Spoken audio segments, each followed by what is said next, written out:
You use the word corroboration, Arabile, and some might say a consensus starting to form around the breaching of the bounds, potentially by Police Minister Senzo Mchunu, aided by others allegedly like Shadrach Sibia.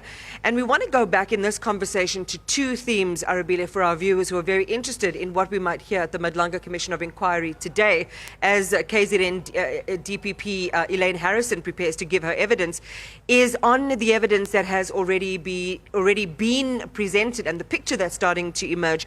And I'm going to bring back Eldred De Klerk to talk to us about that piece, but we will also talk about those who are witnessing these proceedings, those who might potentially have a story to present to the Commission, and whether they should be offering themselves up, whether in person or even just providing statements to the Commission that will add to the body of evidence that we already have already heard at the Commission. So, Eldred, let's turn that to you.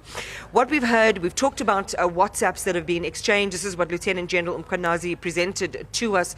Phone conversations. There were ballistics evidence as well that we heard about.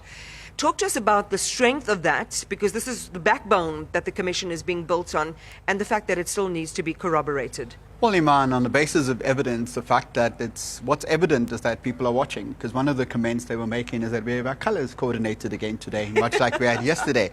So there's definitely interest in understanding the story and understanding what's happened and how it happened.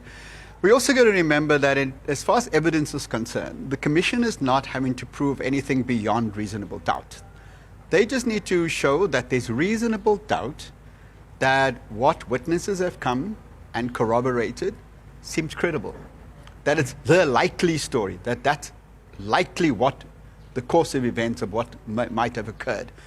So oral testimony, as we've heard now, supported by the fact that witnesses are saying that I have additional physical evidence, I have digital evidence to corroborate what I'm saying, will all be taken into account as a particular story starts to emerge. And you've already started saying, and you've already said very clearly that there might be others who know of things who can simply provide an affidavit, which means that they're saying that I am willing to put this to state this under oath, even though I may not come and present that particular evidence in person. But I want the Commission to know the following. And we hope that we have others who know of things come and share that, even though they may never in person appear at the Commission. This is an important thing that I want to tease out a little further with you, Eldred, is we know that the Commission has its terms of reference. There are 5 or 6 objectives of what this Commission is trying to do. Among them is to get to the heart of what happened and who's responsible and what consequences might flow. But interestingly, as you say, and we know that there will be in-camera witnesses, the Commission would know through the course of the submission of evidence who they need to call to give a right of reply or to add to the story.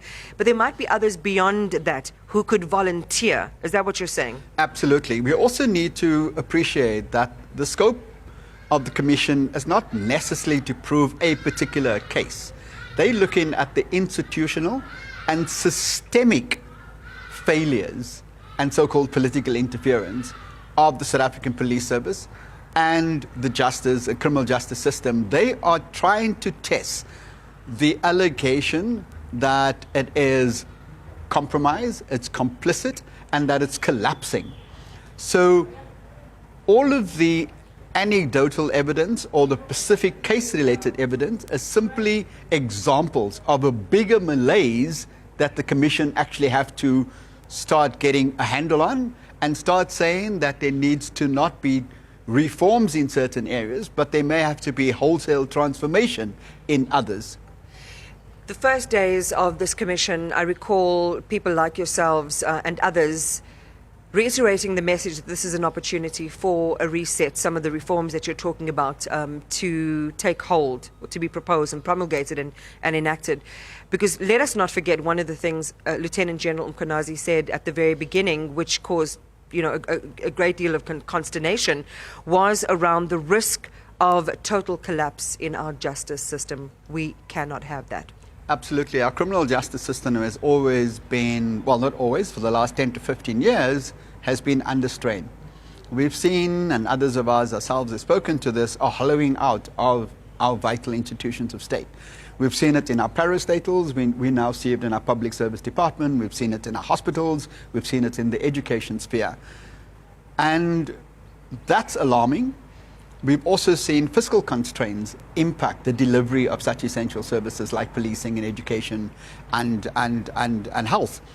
So as South Africa, we have to start realigning our priorities and saying, especially as we're saying that a public health system for everybody would be good for everybody, that a free education system would be good for everybody. We're saying that a credible justice system that is well-resourced and has the capability and capacity to do its job free of interference, and without fear, is actually in the public interest and it's in the public good.